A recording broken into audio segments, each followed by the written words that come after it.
محترم بزرگوں، عزیز دوستو، اللہ تعالیٰ جل شانہ کا کروڑا احسان اور شکر ہے کہ اس کی توفیق اور عنایت سے رمضان المبارک کے ہم نے روزے رکھے، تراویحاں پڑھی، قرآن پاک کی تلاوت کی، صدقہ زکوٰۃ خیرات کیا۔ اللہ تعالیٰ ہر عبادت کو اپنی مہربانی سے قبول فرمائے اور اس کو اجر عظیم کا ذریعہ بنائے۔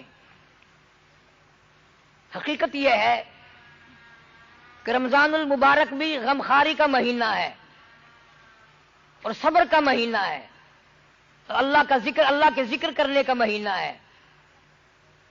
ویسے بھی ایک آدمی کو مہینہ بھر عادت ڈالنے سے عادت پڑ جاتی ہے، لیکن اس کا یہ مطلب ہرگز نہیں کہ وہ عید کے بعد سب چیزوں کو چھوڑ بیٹھے۔ حدیث پاک میں آتا ہے کہ عمل اللہ کے یہاں وہ مقبول ہے جس میں دوام ہو، جس میں ہمیشگی پائی جاتی ہو۔ کسی نے حضرت مولانا محمد قاسم صاحب نانوتوی رحمۃ اللہ علیہ سے پوچھا کہ حضرت نماز پڑھ کے خالی چلے جاتے ہیں، معلوم نہیں قبول ہوئی کہ نہیں؟ تو بڑا اچھا جواب ارشاد فرمایا اگر ظہر کے بعد عصر کی نماز کی توفیق ہو گئی تو سمجھو ظہر کی اللہ نے قبول کی تو عصر کی توفیق دی۔ اگر عصر کے بعد مغرب کی نماز کی توفیق ہو گئی تو سمجھو کہ عصر کی نماز اللہ نے پہلے قبول کر کے پھر مغرب میں آنے کی توفیق دی۔ تو جن لوگوں نے رمضان المبارک میں بڑی دل دمی سے، شوق سے، ذوق سے نمازیں پڑھی، اب اگر نمازیں پڑھتے رہیں گے تو سمجھو کہ رمضان کے مہینے کی نمازیں قبول ہو گئی۔ اللہ تعالیٰ پہلے قبول فرماتے ہیں اور پھر اجر کی اور اس کے دوبارہ ادا کرنے کی توفیق عطا فرماتے ہیں۔ صحابہ کرام رضوان اللہ تعالی علیہم اجمعین چونکہ نبی صلی اللہ علیہ وسلم کے شاگرد تھے، حضور کی صحبت میسر تھی، آپ کو تو زندگی بھر میں حضور صلی اللہ علیہ وسلم کی خام میں بھی زیارت نہیں ہوئی، اور صحابہ کرام وہ خوش نصیب جماعت ہے جن کو ایک ایک دن میں کئی مرتبہ حضور صلی اللہ علیہ وسلم کی زیارت ہوتی تھی۔ اس جماعت کے بارے میں آپ کو کیا بتاؤں جنہوں نے 23 برس تک امام الانبیاء کے پیچھے کھڑے ہو کر نمازیں پڑھی، سارا قرآن کریم حضور صلی اللہ علیہ وسلم سے یاد کیا، مسائل پوچھتے تو حضور صلی اللہ علیہ وسلم سے، مرید بننے کے لیے آتے تو تیرا پیر چشتی ہوگا، میرا پیر نقشبندی ہوگا، کسی کا پیر قادری ہوگا، کسی کا پیر سہروردی ہوگا، صحابہ کرام کا پیر امام الانبیاء مدنی کریم صلی اللہ علیہ وسلم ہے۔ یہ اتنی بڑی خوش نصیب جماعت تھی جن کا انتخاب خداوند عالم نے خود فرمایا۔ اپنے نبی کے لیے جماعت بھی اللہ کا انتخاب ہے، خود پیدا کردہ خدا کے۔ اور علماء نے مسئلہ لکھا ہے کہ صحابہ کرام کا مقابلہ دنیا میں کوئی نہیں کر سکتا، اس لیے ساری دنیا کی عبادتیں، نمازیں، حج، زکوٰۃ، تلاوت اللہ کے نبی کے صحابی کا ایک سجدے کا مقابلہ نہیں کر سکتے۔ فرق ہے ان میں ہم میں بڑا زبردست۔ ان کا استاد دیکھو، ان کا پیر دیکھو، ان کا امام دیکھو، اگر وہ ملازمتوں میں تھے، کیپٹن تھے، میجر تھے، کرنل تھے، جنرل تھے، اس فوج کے کمانڈر ان چیف محمد عربی صلی اللہ علیہ وسلم کی فوج میں یہ لوگ شامل تھے، اور ان کو اتنا موت کا اشتیاق تھا کہ حضرت خالد بن ولید رضی اللہ تعالی عنہ نے 125 جنگ لڑے اور ایک جنگ میں بھی ہار نہ ہوئی۔ آخری وقت آیا، حضرت خالد بن ولید رو رہے تھے، کسی صحابی نے پوچھا کیا بات ہے، روئے کیوں؟ فرمایا ساری عمر جنگ کیے، جہاد کیے، اور آج بستر پہ موت آ رہی ہے۔ تو صحابی بڑا عقل مند تھا، کہنے لگا خالد یہ بتاؤ حضور صلی اللہ علیہ وسلم نے تمہیں لقب کیا دیا ہے؟ تو فرمایا میرا لقب حضور صلی اللہ علیہ وسلم نے سیف اللہ فرمایا۔ فرمایا تو اس کا یہ مطلب ہوا اگر تم شہید ہو جاؤ تو اللہ کی تلوار ٹوٹ جائے؟ تم شہید نہیں ہو سکتے، تم تو اللہ کی تلوار ہو۔ اللہ کے نبی نے جن کو اللہ کی تلوار بتایا، ان کے روزے اور ان کی نمازیں اور ان کی عبادتیں ساری دنیا سے اعلیٰ اور ساری دنیا سے عرفہ اور ساری دنیا کی تمام نیکیوں کی جڑ ہے صحابہ کرام۔ اس لیے کبھی بھول کے بھی یہ خیال نہ کرنا کہ ہم ان لوگوں کا مقابلہ کر سکتے ہیں۔ یوں فرمایا مدنی کریم صلی اللہ علیہ وسلم نے، تم احد پہاڑ سونا خرچ کرو کرو اللہ کی راہ میں، میرے صحابی کی 2 کھجوروں کا مقابلہ نہیں ہو سکتا۔ ان کا ذوق اور تھا، ان کا شوق اور تھا، ان کی تمنائیں اور تھی، ان کی حسرتیں اور تھیں، آخری دم تک ان کی حسرتیں کچھ اور ہی تھیں جو ہمارے قریب سے نہیں گزرتی۔ نبی کریم صلی اللہ علیہ وسلم عید کی نماز، عید کے لیے تشریف لے جا رہے ہیں، بچوں کو کھیلتے دیکھا اور ایک بچہ علیحدہ کھڑا ہو کے رو رہا ہے۔ اس نبی صلی اللہ علیہ وسلم کی عادت تھی کمزور کے پاس آنا، محتاج کے کام آنا۔ اس بچے سے پوچھا بھی سب بچے کھیل رہے ہیں، تو کیوں رو رہا ہے؟ کہنے لگا میرے ماں باپ نہیں ہیں، ان لوگوں کے تو ماں باپ ہیں، اس لیے خوشی منا رہے ہیں، میں کیسی خوشی مناؤں؟ جناب مدنی کریم صلی اللہ تعالی علیہ وسلم نے اس بچے کو ساتھ لیا، گھر لے گئے، نہلایا دلایا، کپڑے پہنائے، واپسی میں تشریف لائے۔ اس بچے نے حضور کریم صلی اللہ علیہ وسلم کی انگلی پکڑی ہوئی ہے۔ جہاں وہ بچے کھیل رہے تھے، سارے بچے آ کر کے کہنے لگے تجھے کیسے یہ بات موقع مل گیا؟ کہنے لگا میرے ماں باپ نہیں ہیں، میں یتیم ہوں، میرے باپ حضور صلی اللہ علیہ وسلم آج سے بن گئے، میں حضور صلی اللہ علیہ وسلم کا بیٹا بن گیا۔ مدینے پاک کے اور بچے بھی رونے لگے، اے کاش ہمارے بھی ماں باپ مر جاتے، ہم بھی آج یتیم ہوتے، نبی کریم صلی اللہ علیہ وسلم کی انگلی پکڑ کے ہم بھی چلتے۔ کمزوروں کا وارث، بے سہاروں کا سہارا، جناب مدنی کریم صلی اللہ تعالی علیہ وسلم ہر ایک کے کام آئے۔ ایک دن بیٹھے بٹھائے جلیبیب رضی اللہ تعالیٰ عنہ صحابی کو گود میں بٹھا لیا اور پیار کر کے فرمایا جلیبیب تمہاری شادی ہوئی کہ نہیں؟ عرض کیا یا رسول اللہ میرا گھر نہیں، در نہیں، زر نہیں، پر نہیں، جھونپڑا بھی کوئی نہیں، میری شادی کون کرے؟ فرمایا جاؤ فلاں صحابی کے پاس لڑکی ہے، میرا جا کر کے پیغام دے دو اسے، تم اپنی شادی کر لو۔ صحابی نے یہ سن کر پرواز کی، چلا گیا، گھر پہ جا کے دستک دی، گھر والا اندر سے نکلا اور کہنے لگا مجھے حضور صلی اللہ علیہ وسلم نے بھیجا ہے اور پیغام دینے آیا ہوں تمہاری لڑکی سے میری شادی کر دو۔ اس نے کہا تو غریب ہے، نادار ہے، مفلس ہے، میری حسینہ لڑکی ہے، تو ویسے بھی رنگ کا کالا ہے، قد کا بھی چھوٹا ہے، کسی کرم کا بھی نہیں۔ اس کا باپ کا جواب سن کر کے لڑکی بول اٹھی اور کہنے لگی تو اس کے حسن کو نہ دیکھ، تو اس کی غریبی کو نہ دیکھ، تو اس کی ناداری اور مفلسی کو نہ دیکھ، تو اس کے بھیجنے والے کو دیکھ۔ تم جواب کیوں دیتے ہو؟ میں تیار ہوں شادی کے لیے۔ صحابی واپس آیا اور آ کر کے نبی کریم صلی اللہ علیہ وسلم کو حال دیا، فرمایا لڑکی نے ارادہ ظاہر کر دیا میری شادی ہونے کو ہے، یا نبی اللہ میرے پلے پائی پیسہ تو کوئی نہیں، دمڑا دمڑی ڈھیلا کوئی نہیں۔ فرمایا جا عثمان غنی سے 300 درہم قرض لے لے، تیرا قرض میں محمد رسول اللہ ادا کروں گا۔ عثمان ذی النورین رضی اللہ تعالیٰ عنہ سے 300 درہم قرض لے لیے، شادی کی تیاری کر رہا ہے، جھوپڑے کا سامان خرید رہا ہے، برتن لے رہا، میری بھی جوک بسے گی، میرا بھی گھر آباد ہوگا، میں بھی بال بچے دار بنوں گا۔ شادی کا انتظام کرتے کرتے کانوں میں آواز آئی انفروا فی سبیل اللہ، انفروا فی سبیل اللہ تؤمنون باللہ ورسولہ وتجاہدون فی سبیل اللہ باموالکم وانفسکم ذالکم خیر لکم ان کنتم تعلمون۔ صحابی نے قرآن سنا، دکانداروں کے پاس گیا، برتن واپس لے لو، زیورات واپس لے لو، کپڑا اپنا واپس لے لو، مجھے اللہ نے بلایا ہے۔ اسلام نے کفر نے اسلام کو للکارا ہے۔ میں کلمہ بلند کرنے کے لیے، قرآن کا جھنڈا اونچا کرنے کے لیے میں شادی نہیں کرنا چاہتا۔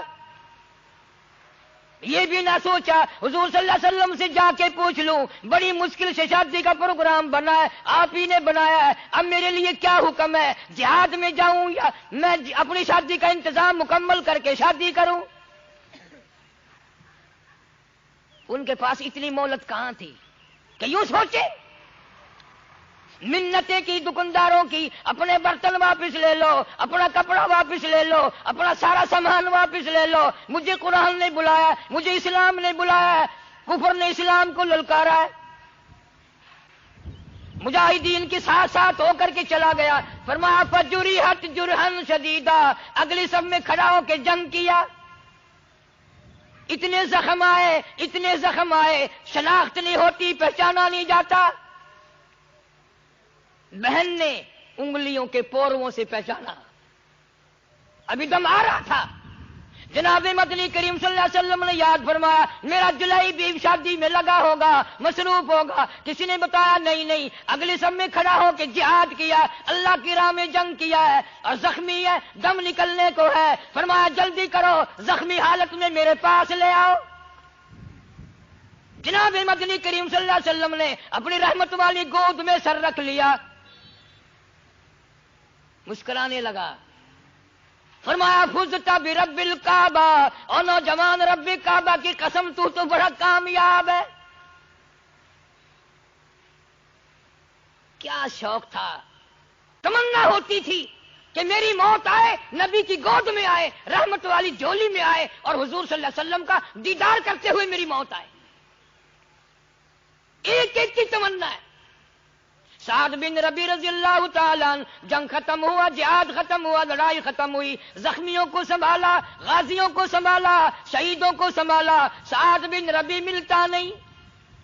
جناب مدنی کریم صلی اللہ علیہ وسلم یاد فرما کر کے رو رہے ہیں، میرا سعد نہیں ملتا. کسی کو بیٹی یاد کر کے روے گی، کسی کو بہن یاد کر کے روے گی، کسی کی امی جان روے گی، کسی کی گھر والی روے گی. سعد بن ربی، دو جان مقدر تیرے مقدروں پہ قربان کر دوں، تجھے نبی کریم صلی اللہ علیہ وسلم یاد فرما رہے اور مدینہ طیبہ میں یاد کر کر کے رو رہے ہیں. خود فرمایا دو نوجوان چلے جاؤ اور پہاڑ کی چوٹی پہ کھڑے ہو کر آواز لگاؤ، سعد بن ربی تو جہاں بھی ہو، تجھے سرکار مدینہ صلی اللہ علیہ وسلم نے بلایا.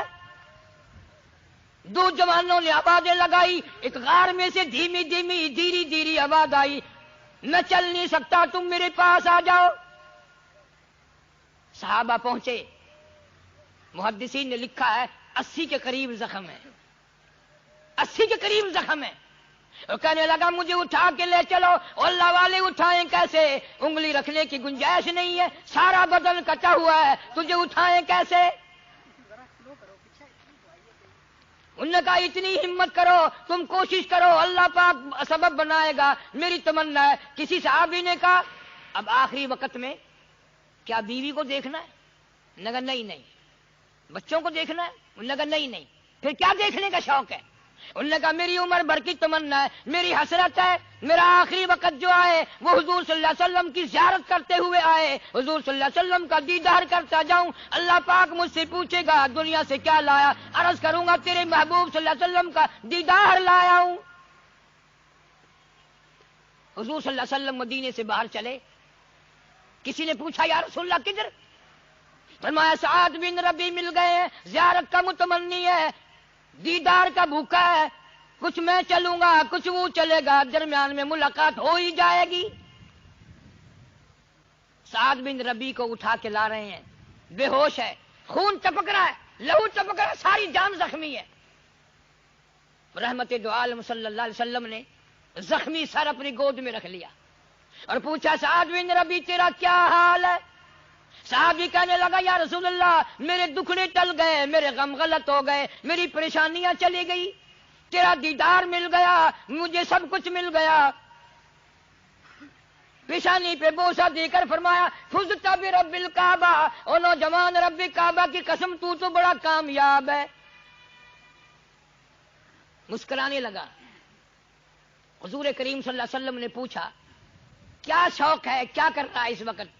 کہنے لگا میری تمنا پوری ہو گئی، تیرے چہرے پہ فدا شمس و قمر، تیرے چہرے پہ فدا شمس و قمر، تیری زلفوں پہ تصدق شام و سحر، رخساروں پہ ٹھہرے کس کی نظر، تیری پیاری ادا کا کیا کہنا.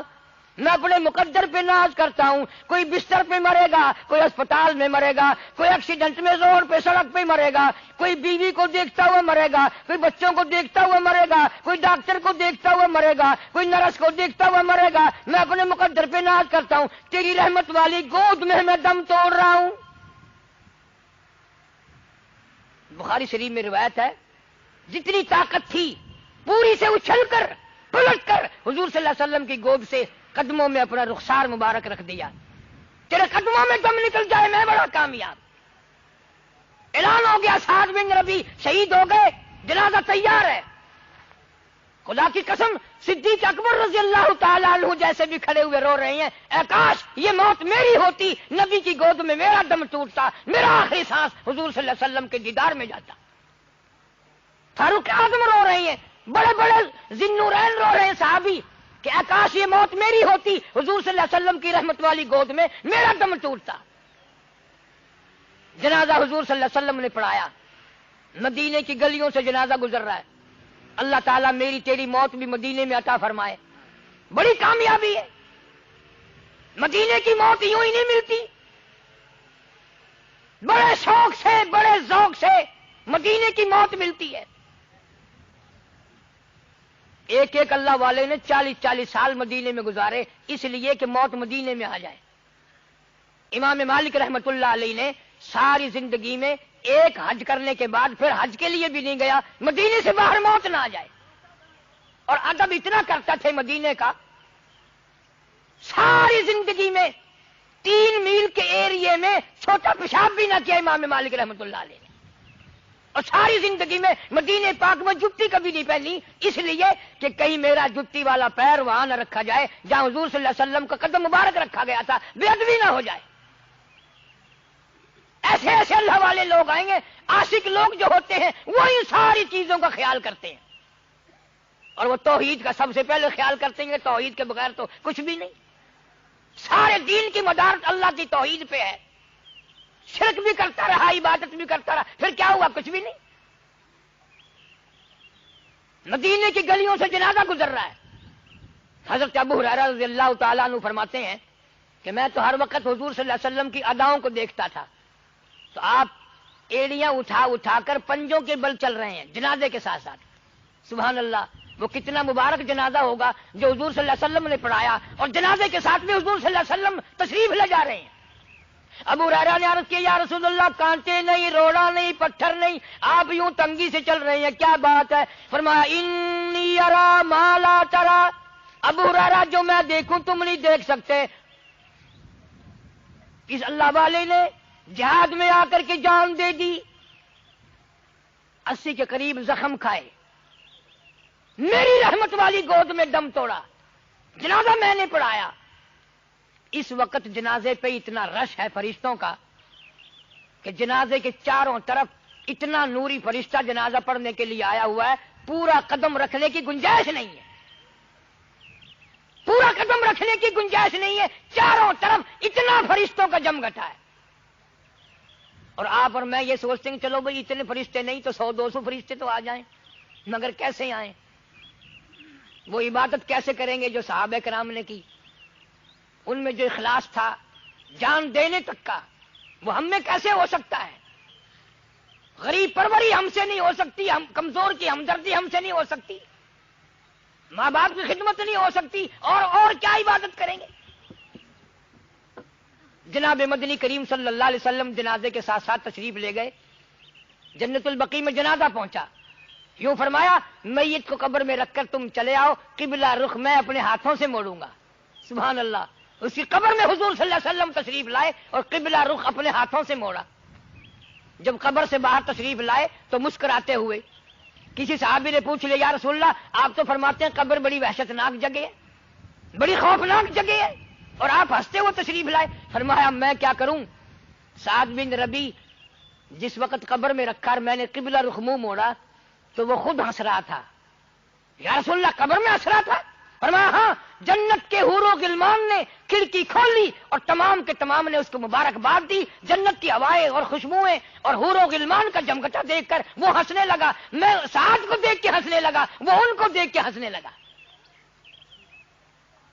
تو دوستوں اور بزرگوں، گزشتہ عید میں کتنے بھائی ہمارے ساتھ عید کی نماز میں شامل تھے، خوشیوں میں شامل تھے، کتنی بہنیں بیٹیاں شامل تھیں، لیکن مختلف بہانوں سے بوسینیا میں، ہندوستان میں، کشمیر میں ہزاروں نہیں، لاکھوں نہیں، کروڑوں آدمی دنیا سے چلا گیا۔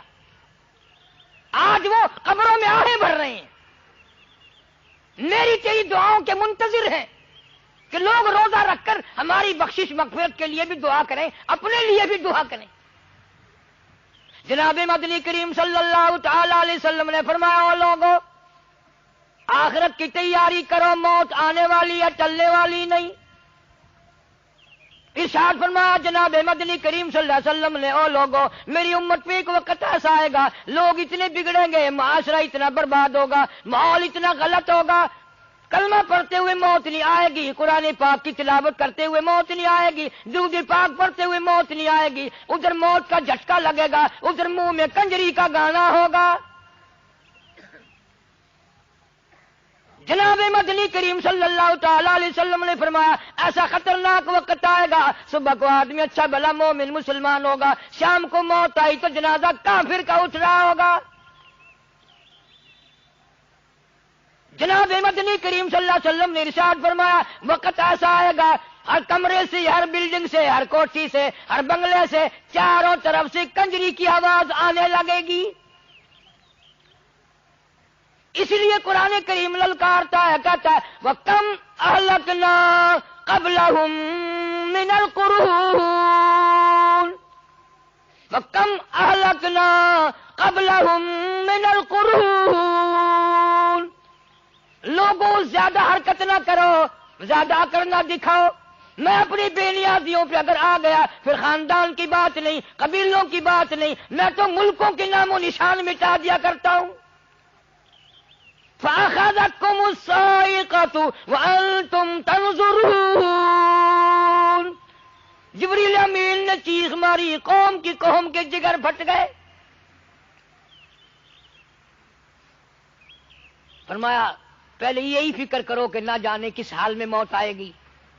کئی اللہ والے ایسے ہیں کہ نماز میں سجدہ کرتے ہوئے موت آ جاتی ہے۔ میرے علم میں ہیں کئی بزرگ جن کی قرآن پڑھتے پڑھتے موت آ گئی، دوسری پڑھتے ہوئے موت آ جاتی ہے، وضو کرتے ہوئے موت آ جاتی ہے، اللہ کے دربار میں سجدہ کرتے ہوئے موت آ جاتی ہے۔ تو ہم اپنے آخری وقت کو، عید ہو، شبرات ہو، کوئی بھی خوشی کا موقع ہو، موت بلانے والی چیز نہیں ہے، وہ آئے گی اور آ کے رہے گی۔ اب فکر یہ کرنا ہے کہ نہ جانے کس حال میں آئے گی۔ قرآن کہتا کلا اذا بلغت التراقی وقیل من راق وظن انه الفراق والتفت الساق بالساق الى ربك يومئذ المساق۔ قرآن کہتا 360 رگیں ٹوٹیں گی، اعضا چھوٹیں گے۔